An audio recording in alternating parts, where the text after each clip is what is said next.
Hello everyone, welcome to StudyIQ. Okay, we will continue our session on previous year question solving. Okay, so take a minute and solve this question, 2002 question. Okay.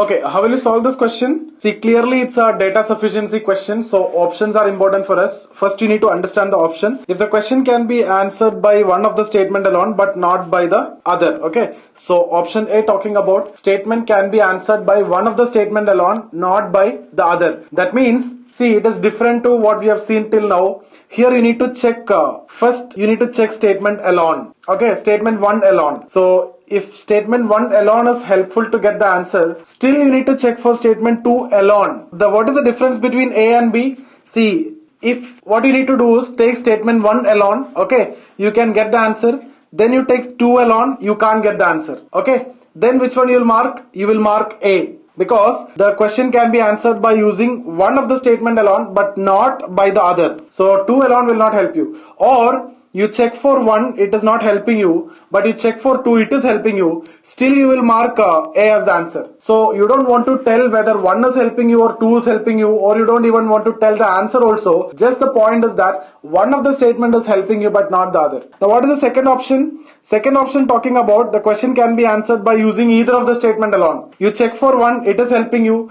You check for 2, that is also helping you. If both alone is helping you, then mark B. I hope you got the difference. Okay. C, if the question can be answered by using both statement together but cannot be answered by individually. Okay. So then you cannot answer with this alone, you cannot answer with this alone. Okay. So when you are solving this question, what you need to check for is take option 1, take statement 2. Okay. Check for 1, yes. Then check for 2, no. Then which one you will mark? Answer option A. Now, what is the next possibility? When you check for, these are the possibility. Okay, so in this case, answer option A. Next possibility, you check for 1, not possible. Check for 2, possible. Then what is the option? A. So 2 possibilities are over. Now what is the third possibility? You check for 1, yes, you can answer alone. You check for 2, you can answer alone. Then what is answer? B. The question can be answered by using either of the statement alone. Then what is the possibility? You check for 1, not possible.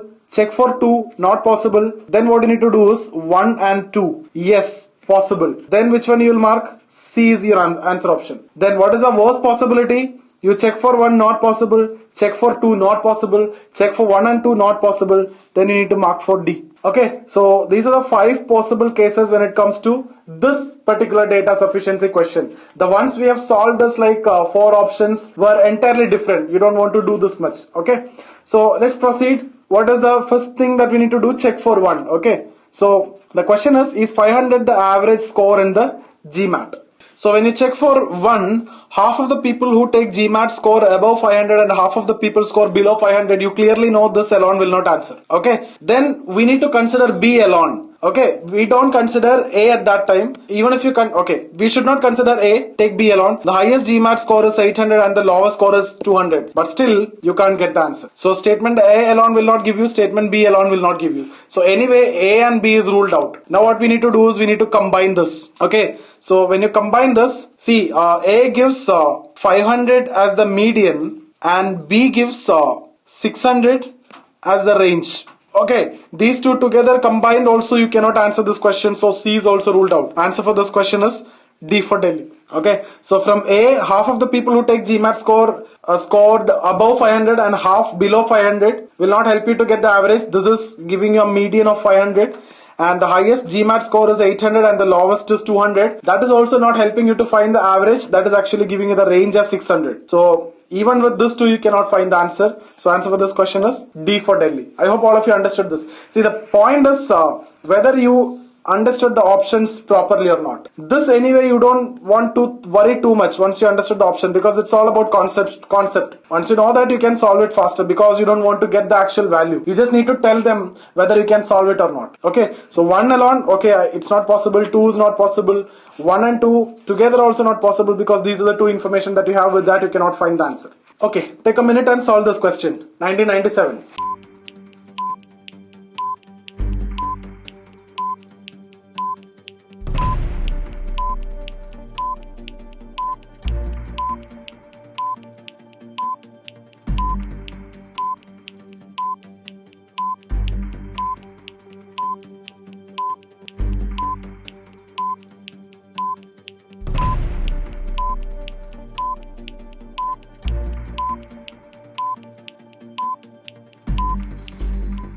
Okay, how will you solve? See, what you need to do is take his marks as 100, okay, 90, 80, 70 and 60, right? What is given? Student gets an aggregate of 60% mark, okay, 60% is given, 5 subjects, okay, then ratio is given for each subject 10, 9, 8, 7, 6. We have solved a similar kind of question earlier. There I told you to take it as 10x, 9x, 8x, 7x and 6x. Okay, so here let's take it as 100, 90, 80, 70 and 60, or simply if you take 10, 9, 8, 7, 6 and 10x is still not a problem. Okay, so this number is going to help you because the question is related to percentage, no? So that's why this is going to help you. So if the passing mark is 50% of the maximum mark and each subject has the same maximum mark, how many subjects did he pass the exam? Okay, so total aggregate is given 60, the ratio of each subject is given and passing percentage is given,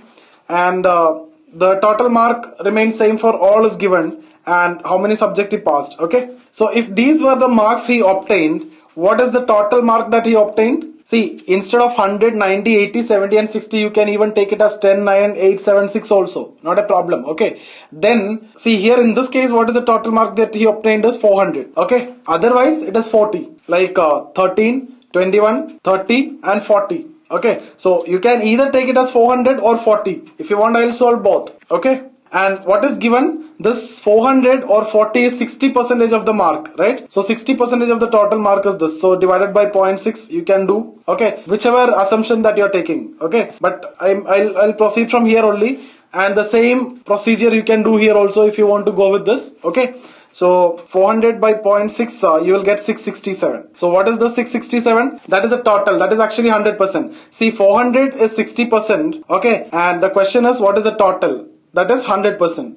So total mark is 67. Okay, and we know that every subject has the same mark. So what is the mark of each subject? How will you know that? Divide by 5. So when you divide by 5, you will get it as 133. Okay, so 133, approximately 133 is the total mark. And out of this, to pass, what is given? 50% is what is required, right? So what is 50% of 133? Half of it, that is 66.5. So 66.5 is what you are supposed to get to pass the exam. And if you look here, only in one case he is failing, right? So he passed in 4 subjects. So answer for this question is 4 and C for Calcutta. See, if you proceed here, then also you'll get the same thing. 66.7 is the total mark. Divide by 5, you will get 13.3 is the mark for one subject. When you divide this with 2 to get 50%, you will get 6.65. That is a pass mark which is required for each subject. So only in this subject he is scoring less than 6.65. Everywhere you are scoring more than 6.65, which is given, right? Only here you are failing. So you understood that in all these 4 cases he is winning. He is passing. So answer for this question is C for Calcutta. So both methods, see, it's like to make the calculation easier, I have taken this. You can take this also. Then if you take this is going to be very simple only. Okay. So I hope this is clear. Now still if you want to take it in terms of X, you can take it like that also. We have solved in the previous discussion. Okay. Take a minute and solve this question.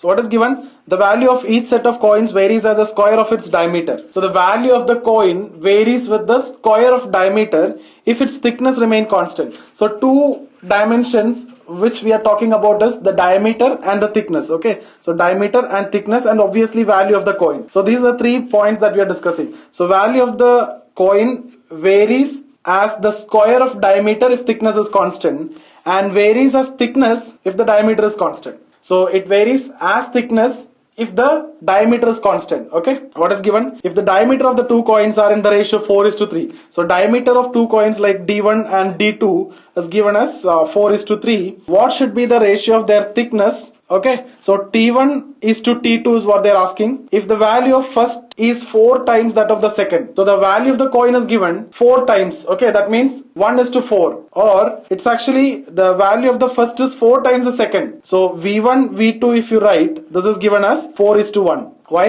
Value of the first is 4 times the second. So V1, V2 is 4:1. D1, D2 is 4:3. T1, T2 is what we need to find out. Okay, so how will you write this? What is the relation? V1 by V2 is equal to D1 square by D2 square, D1 square T1, D2 square T2. Okay, see, this is the case. V1 is equal to D1 square T1 when T is constant. It varies as the square of the diameter, right? AB equal to C that we have discussed. So here A1 B1 is equal to C1, A2 B2 is equal to C2. That's the only difference. Okay, so now here D2 square by T2 square. So what you can do is V1 by V2 you can write as D1 by D2 square and T1 by T2. So we know V1 by V2, we know D1 by D2. So can you find T1 by T2? Easy, right? So V1 by V2 is 4 by 1. D1 by D2 is 4 by 3, and square is there, which is given right here. Here it is given into T1 by T2. So what is T1 by T2? T1 by T2 is equal to 9 by 4. So answer for this question is 9:4. Answer for B. Answer for this question is B for Bombay. Okay, see, it's clear that these are the 3 information that is given, and D1 D2 ratio is given 4:3, V1 V2 ratio is given, T1 T2 easy because the relation is given, right? So when you substitute you will get it directly. So just a calculation question. Okay, take a minute and solve this question.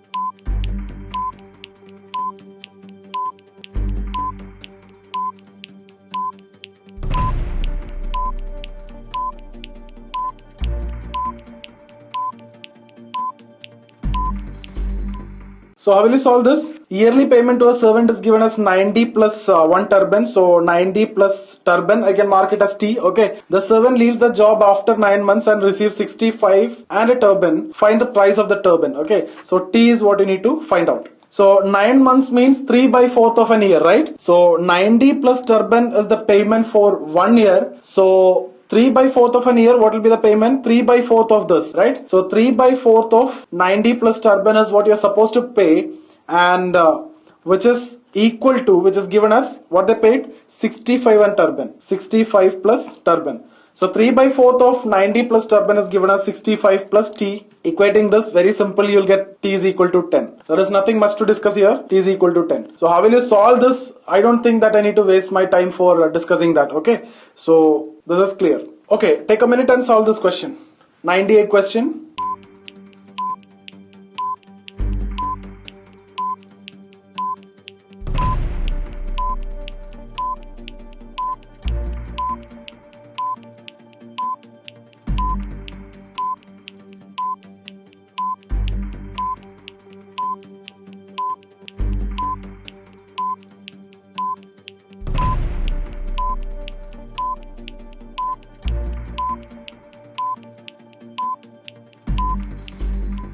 So how will you solve? I have 1 rupee coin, 50 paisa coin and 25 paisa coin. The number of coins are in the ratio 2.5, 3 and 4. So better to write it as 5, 6 and 8. Okay, the ratio is 5, 6 and 8. If the total amount is 210, okay, 210 is the total amount, find the number of 1 rupee coin. Okay, so it's like 1 into 5, 6 into 50 paisa 0.5 and 8 into 0.25. That's how you will proceed, right? So ratio is given as 5, 6, 8 or 2.5, 3 and 4. Now what you can do is otherwise, see, take this ratio 2.5, 3 and 4. Let's put the denomination, okay? 2.5, see, if you have this many coin, 2.5 plus 3 plus 4 coins, out of that 1 rupee coin, 2.5, 50 paisa 3, 25 paisa 4, right? So you can write it as 2.5 into 1 is to 3 into 0.5 is to 0.25 into 4, right? That's the ratio. So what you'll get is 2.5 is to 1.5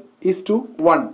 So the values of the coins will be in this ratio. Number of coins are given in this ratio, okay? 5 is to 6 is to 4 or 8, okay? Or this, but the values will be in this ratio. How you are getting the value? When you are multiplying with the number of coins. Now even if you do with see, even if you do that with 5, 6, 8, still you get the same, right? See, 5 into 1 is to 6 into 0.5 is to 8 into 0.25. What do you get? You get 5 is to 3 is to 2. Okay, that's exactly what you got here. Okay, so basically 2.5 is to 1.5 is to 1 or 5 is to 3 is to 2. So you can consider it as 5x, 3x and 2x. Now only thing which I need to tell you is this is what you need to consider like that, not this ratio of the coin. What we need is actually the value of the coin, okay, not the number of coins, because what is given 210 is the amount that you're having, right? So 5x, 3x, 2x is actually giving you 10x. If you're is actually giving you 210. So what is the average value per coin? Average value per coin will be 210 divided by 10x.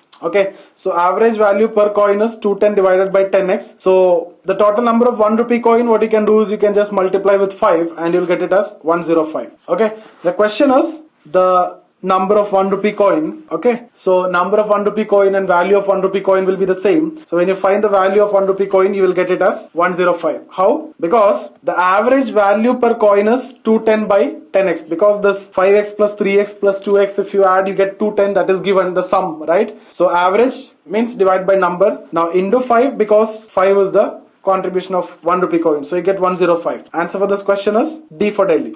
Okay, how will you solve this question? 2001.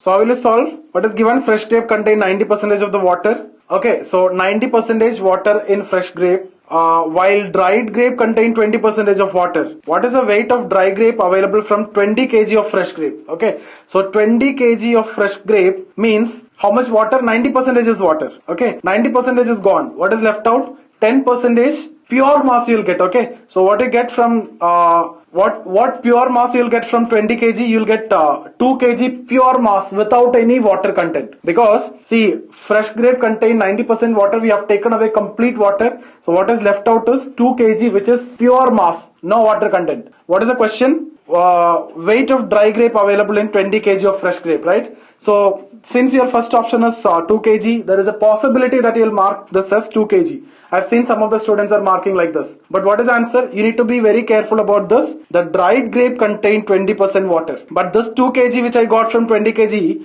is pure mass, no water content. But we are asked to find dry grape, how much dry grape you can get, right? This dry grape contain 20% water. So effectively what you understood is this 2 kg is 80% of the dry grape, because 20% water is also there. Okay, that's what the dry grape that they are talking about. They are talking about the dry grape here, they are talking about the dry grape here. What we have, this 2 kg, there is no water content. So what we need, 20% water content. So what we have is actually 80% only. So when you add 20% water content, okay, so it will become 2.5 kg. So 80% is 2 kg. So 100% is how much? That is 2.5 kg. So how much dry grape you can obtain from 20 kilogram of fresh grape? 2.5 kg dry grape you can obtain. Okay, take a minute and solve this question.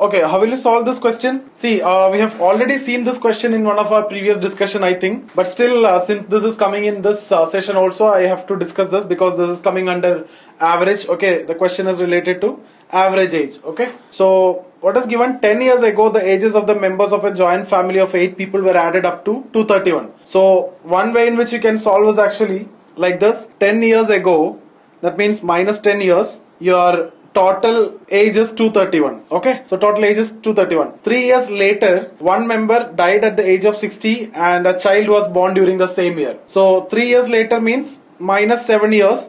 You can find the total age, like what is happening, 231, which was there 10 years back. Now what happened, 3 years would have been added to 8 people, right? So plus 3 into 8. Okay, so this would have been added to each and every people. That is 24 is the effective change because of 3 years, 8 people. But what happened, one member died at the age of 60, so that you need to subtract, and what you need to add, the newborn, that is of no age, right? So what you'll get, so before 7 years, what will be the total age of the family? If you see, it will be 195, right? So that is 195. Now what is given again, after another 3 years, one member died and again at the age of 60 and a child was born. Okay, so you can find the total age before 4 years now. So what we need is 195 plus 3 into 8, exactly the same thing, right?